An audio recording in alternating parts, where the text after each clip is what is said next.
Jimmy George. I'm James Grudd. Curbsman. Chris. And we did Pfizer and Merck. Mike's going to start out with the historical ones. Okay. So here's our agenda for today.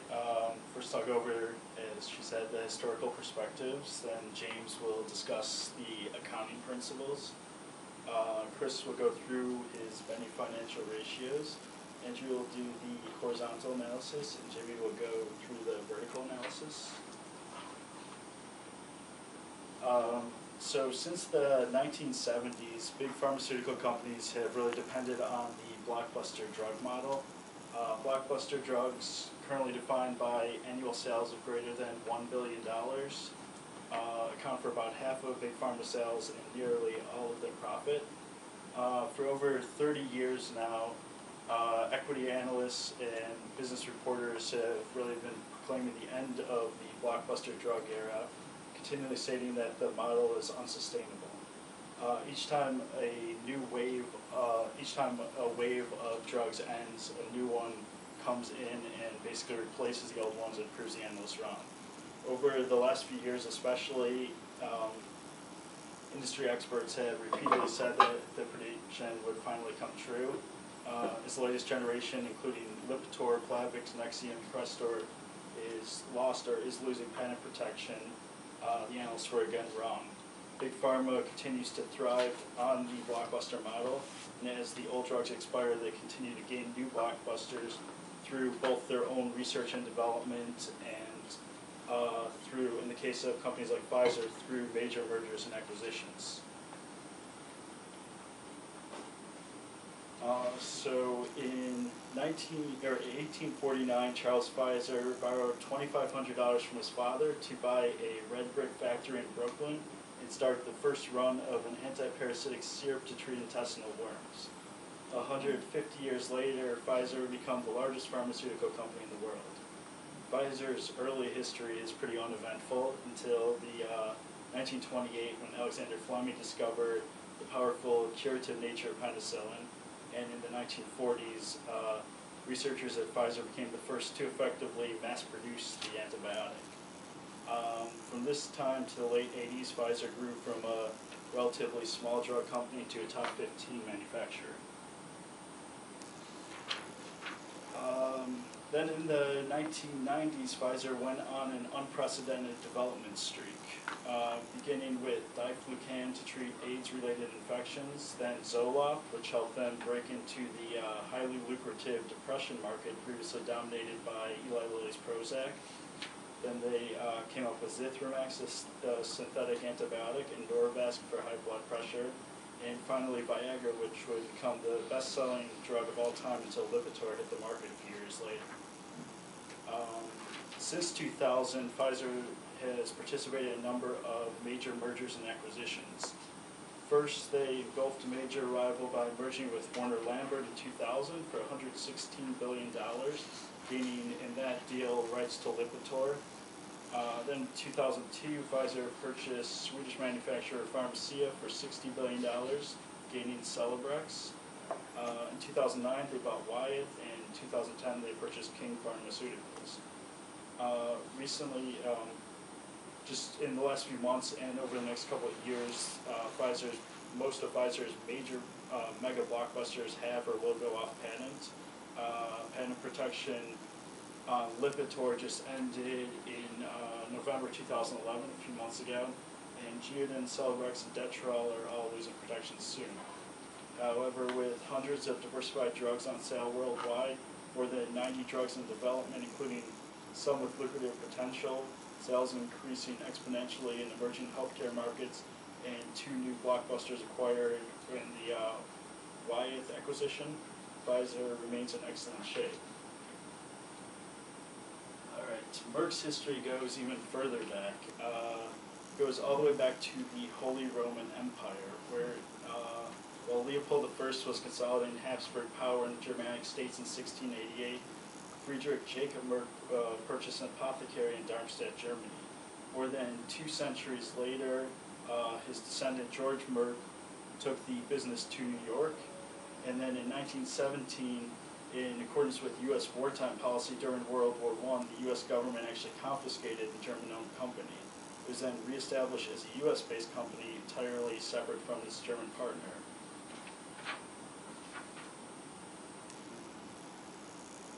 After World War II began, Merck & Co. received a major government contract to work on German warfare research for the U.S. Department of War. As a byproduct of this research, they came up with, along with Rutgers scientists, streptomycin, a potent antibiotic. In the 60s, Merck produced the first vaccines for measles and mumps. And then going all the way to 2000, they started a joint marketing effort with Schering-Plough that would eventually lead to the two companies merging in 2009. In 2004, Merck had a major setback when they were forced to take Vioxx off the market because of increased concerns that it caused heart attacks and strokes, and that Merck management covered up studies proving that. Just 2 months ago, January 2012, Merck finally settled a $1 billion lawsuit with the U.S. Department of Justice over this. So Merck has had its share of problems in recent months. First, the Vioxx settlement hit their books. Then they experienced generic erosion of sales of blockbuster Singulair and Cozar, which went off patent. But like Pfizer, they have improving gross margins and an impressive R&D pipeline that makes them very successful and very popular among analysts. Now I'm going to go into the accounting practices, and so we'll start with a little cartoon that says, it turns out creative accounting is a creative term for white-collar crime. And I'm going to go over some of the differences between US GAAP and IFRS and the accounting principles, the basic practices, new accounting practices, and reporting. I'll go more in depth. So then we have accounting practices for subsidiaries, where this is an area that has some differences for the companies, where both of the companies, Merck and Pfizer, only try to gain subsidiaries through controlling stake in shares purchased, and they want to own more than 50% of the company, and the companies will also try to get a majority voting interest if they have the majority exposure to losses and gains. And with subsidiaries that they have the controlling interest, they both take out intercompany transactions, which is in accordance with US GAAP and IFRS, when they consolidate their financial statements. For foreign subsidiaries, they do a foreign currency translation, which is an important area. And there are two different methods that both companies use when they do their foreign currency transactions. Depending on the foreign currency, if it's considered to be the functional currency or non-functional currency. If it is a functional currency, they translate the US dollars using the current exchange rate. And in cases where it's not the functional currency, they use historical rates. And then for all gains and losses that are associated with foreign currency, the transactions are recorded in accumulated other comprehensive income. And so for subsidiaries, they are located in a few different areas of financial statements. The first area is they're in the main reported financial statements if they are consolidated. And then Merck, where they are not consolidated, all the subsidiaries are reported in the equity section of the balance sheet. And then going into their inventory valuation methods, the inventory accounts for the two companies, this is an area where they do have some differences. For inventory, differences come from the fact that there are different types of inventory methods. One method that's not allowed in IFRS but allowed in US GAAP is the LIFO method. And Merck uses the LIFO method for a portion of its inventories, but not for the whole thing. So Pfizer uses the actual average cost, and Pfizer uses this method for their inventories of raw materials, work in progress, and finished goods. And this is a method that's acceptable both under US GAAP and IFRS. And this method allows for Pfizer to more accurately value their inventories and their cost of goods sold. Where Merck uses LIFO and FIFO, and the LIFO method accounts for about 20% of their inventory, And this is all related to their domestic pharmaceuticals and vaccine inventory. And the cost for all of other Merck's inventories are valued in the FIFO method, and this includes their work in process, raw materials, and all foreign inventories. Inventory of Merck consists of products in their current product line and products that are awaiting regulatory approval. All these products are accounted for in their inventories and are expected to be available for future sales. And then I'm going to go into the revenue recognition policies of both companies. And both the companies follow U.S. GAAP. They recognize revenue when the product is delivered, risk and title have been transferred, and payment is reasonably assured. There are two areas for both the companies where revenue recognition becomes important, and that's with their sales discounts, because both the companies offer sales discounts to customers on their products.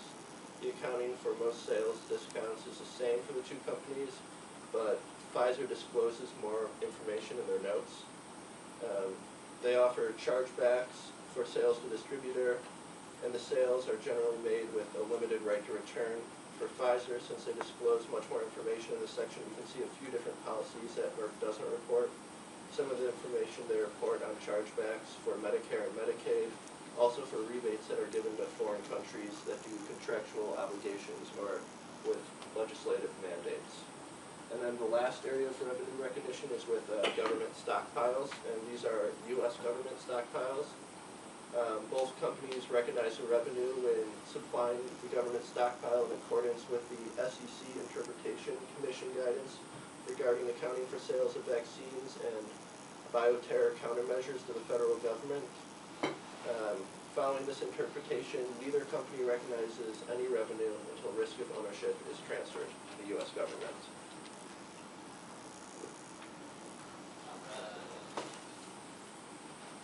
So I crunched the numbers on all the financial ratios. I did 20 some odd financial ratios, so I'll try to go through some of them quickly. I put them all in a graph, exported from Excel to make it easy to look at, so I'll try to breeze through some of these. The first set of ratios that I did were liquidity ratios.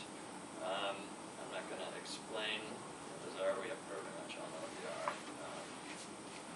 It's your cash from short-term borrowing.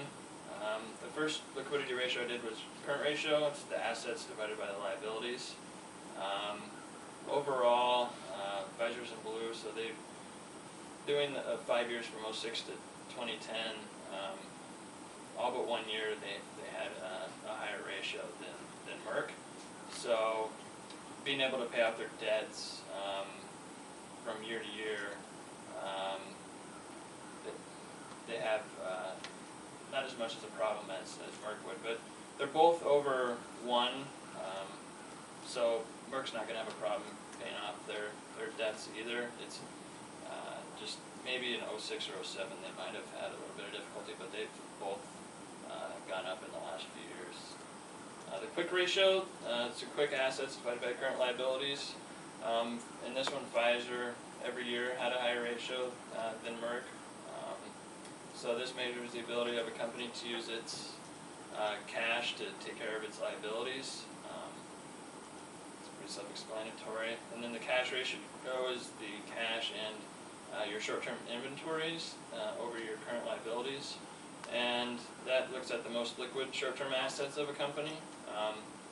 So if something happens with the company and they need to pay off some of their obligations quickly, this looks at what they can get rid of first. And once again, Pfizer had a higher ratio for the last 5 years than Merck. The next set of ratios that I crunched were the profitability ratios, and this measures each company's use of their assets to control their expenses to generate a return.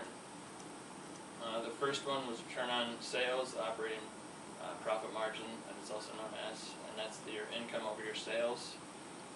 Overall, Pfizer once again had a higher margin, and that looks at their leftover revenue to pay for all their variable costs.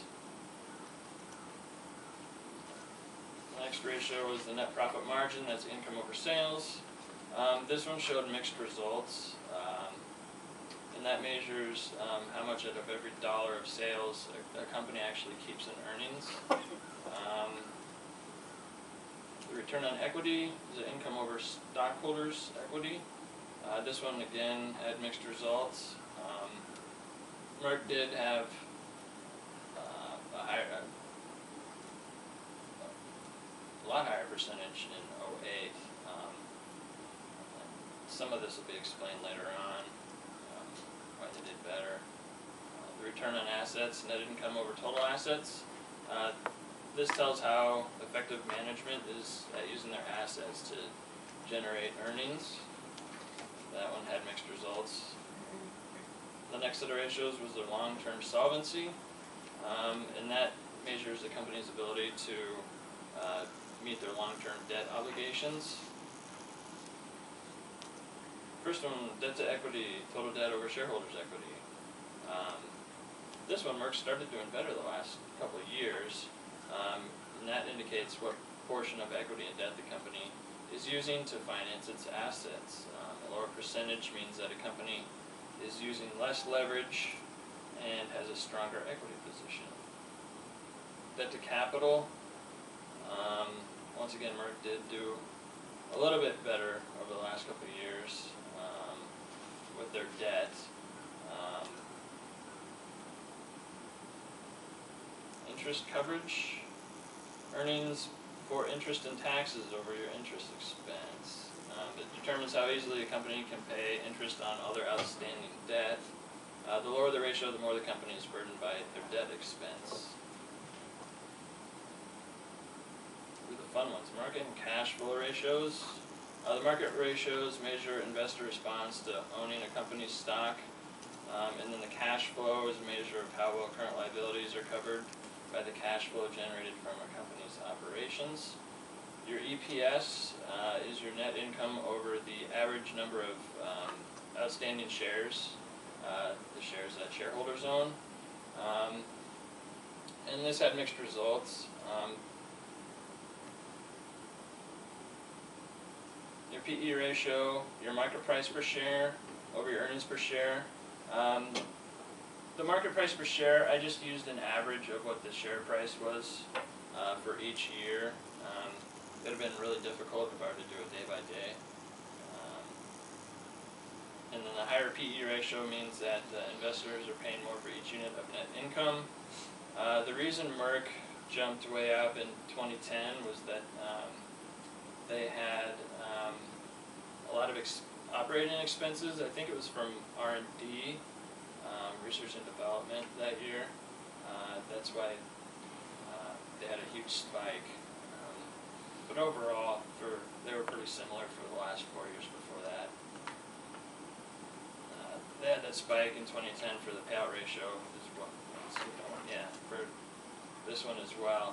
They kept their dividends the same. Both companies did pretty similar dividend payouts for every year. You just see that huge spike for Merck again in 2010 because they had, on their income statement, they had a lot of, it looked like, once again, R&D that they were doing last year. Dividend cover, earnings per share over dividends per share. Ratio of 2 or higher is considered safe in the sense that a company can well afford to pay the dividend. Anything under 1.5 is risky. Both companies have paid out dividends every quarter for the last 5 years, so I don't think that they see themselves as paying out a dividend as being risky, even though Merck did have a pretty significant drop last year. Dividend yield, dividends per share over market price per share. In the absence of any capital gains, the dividend yield is the return on investment for a stock. Mixed results every year for that one as well. Price to sales ratio, the total number of shares outstanding times your share price, which is also the market capitalization, and that's divided by your revenue. The smaller the ratio, it's usually a better investment since the investor is paying less for each unit of sales. Price to book value, that's looking at your stock price over your book value per share. The lower PB ratio could mean that the stock is undervalued. This would give people like us an idea whether you're paying too much, or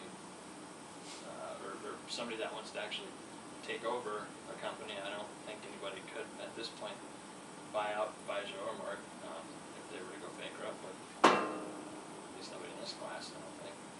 Enterprise value, your market cap plus your minority interest plus debt plus preferred equity minus your cash. Pfizer overall had a higher enterprise value every year, and this looks at a takeover evaluation because it includes the debt on its in its value calculation, like the market capitalization calculation. Enterprise multiple. Sorry guys, I did a lot of financial ratios. Lower ratio indicates that a company might be undervalued. None of them are a good takeover candidate. You're not going to be able to take them over right now. Free cash flow, net cash from operating activities, taking away your capital expenditures. Pfizer had more free cash flow every year that I looked at this. So they are doing, they can do a lot more with the cash that's generated than Merck can. This is just one of the yields using the free cash flow. Free cash flow to equity, just another comparison of what your free cash flow does to your equity. And then, I think that's the last one, yeah. So this one goes back to free cash flow too, mixed results in this one. If a company has this ratio that's lower than to the benchmark of within that industry, although this just compares the two, then the company is relatively undervalued. So you can use it if you're wanting to buy into the company shares. We also did a horizontal analysis for Pfizer and Merck. The horizontal analysis is a comparison of the historical financial statements over a series of reporting periods.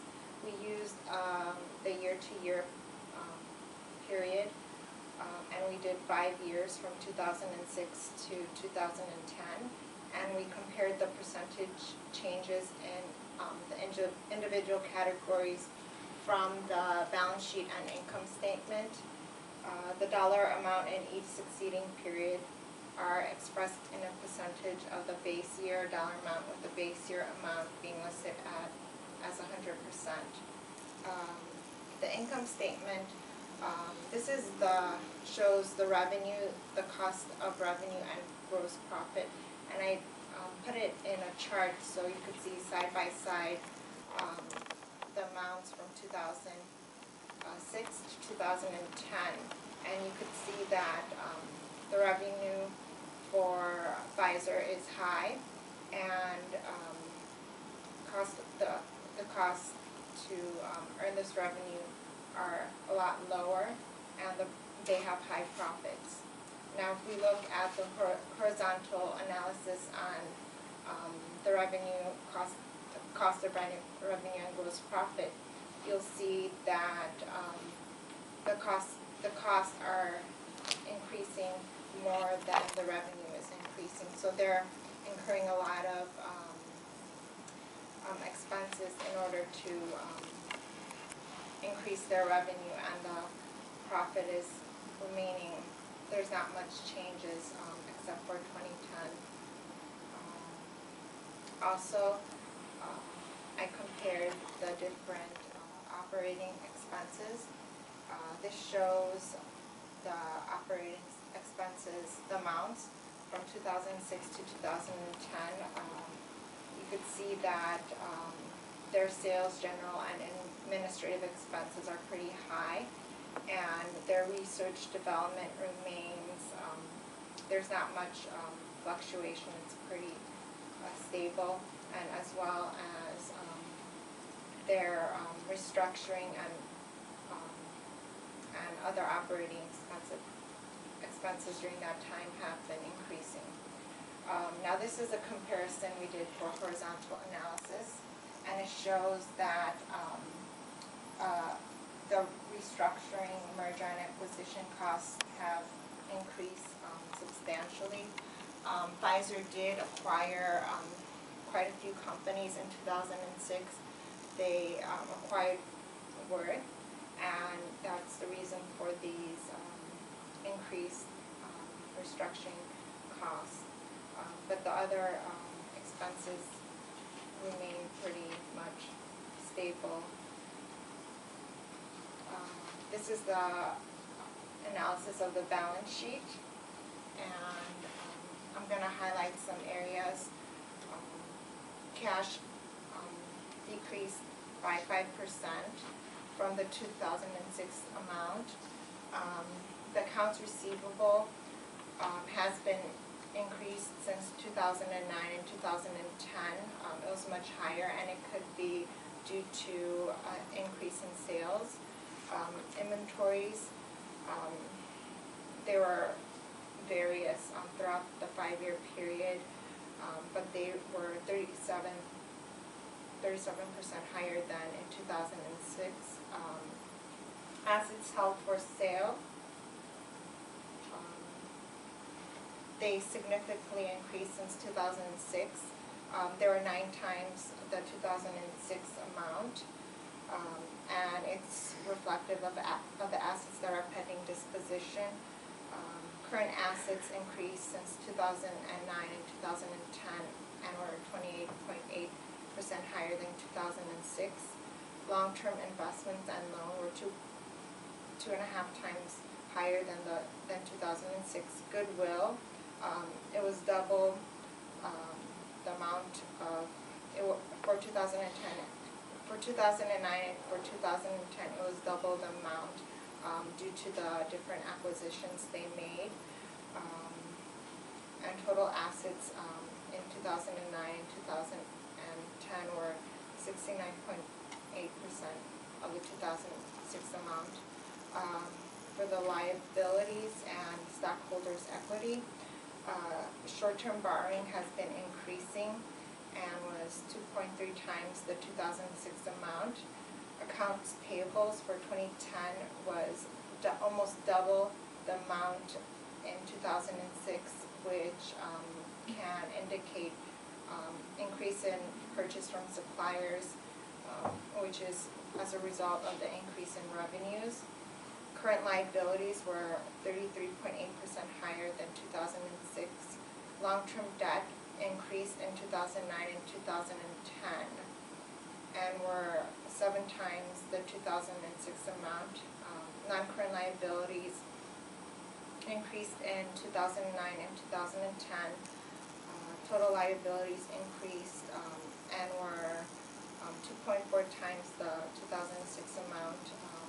The preferred stock, the treasury stock, and decreased in 2010. Retained earnings also decreased. Pfizer stockholder equity increased to 23.1%. Also, the total stockholders' equity and total liabilities and shareholders' equity also increased in 2010 compared to 2006.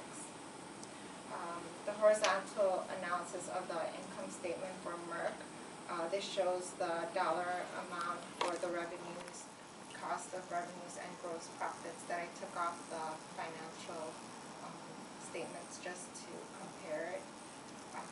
This is the horizontal analysis of revenue, cost of revenue, and gross profit, and you can see that the cost of revenue has increased in 2010 quite dramatically. So they're incurring a lot more costs in order to have their higher revenues, and the gross profit has increased a bit in 2010 compared to 2006. The expenses